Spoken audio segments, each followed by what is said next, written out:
Hey guys, just a couple of more days before we finish the book of Genesis. It has been quite a journey as it has taken us over a year to go through this, but I've really enjoyed doing this. But we're going to continue on with some other books of the Bible and things after we finish with Genesis. But let's finish up here for a second. Let's look at Genesis chapter 50. This is verses 19 through 21. Remember that Joseph's brothers think that now that Jacob is dead, Joseph is going to finally kill him, that the only thing that's been holding him back was his father. Now that his father's gone, just off with their heads. So let's see how Joseph responds to this. But Joseph replied, "Don't be afraid of me. Am I God that I can punish you? You intended to harm me, but God intended it all for good. He brought me to this position so I could save the lives of many people. No, don't be afraid. I will continue to take care of you and your children." So he reassured them by speaking kindly to them. Okay, first off, he looks at me, he's like, am I God? I mean, who am I here?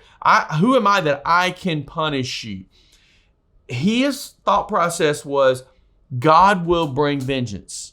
Vengeance is mine, saith the Lord. Any judgment, any retribution, he was taking it out of his hands and placing it into God's hands. Now, from a strictly human perspective, Joseph had the right and he really had the ability to do whatever he wanted. If after Jacob died, he had wanted to take care of his brothers, all it would have taken was a word, and some rather large Egyptian fellows would have come in with whatever types of weapons Joseph might have told them to have, or he could just left it to their imagination and all would have been taken care of. I mean, that is literally how powerful Joseph was. And from a human perspective also, we would say Joseph had the right to do this. After what they did to him, yeah, boy, go and get them. We think that way. And I get why we do. We want that retribution.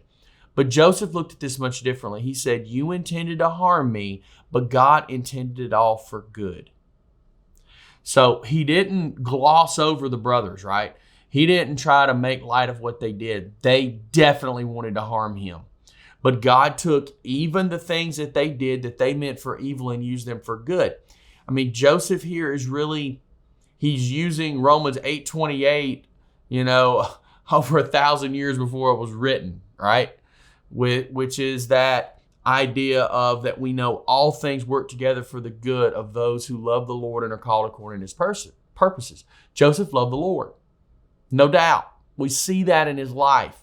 He grew, he matured, he got stronger in his faith as he went, but even from a young age, he loved the Lord.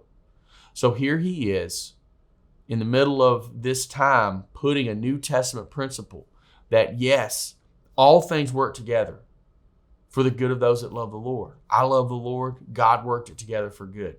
We're going to go through difficulties. We're going to go through valleys. We're going to go through hardships. But at the end of the day, God works things together for his good, even when we don't understand it, sometimes at all in life. But God has a plan. See you tomorrow.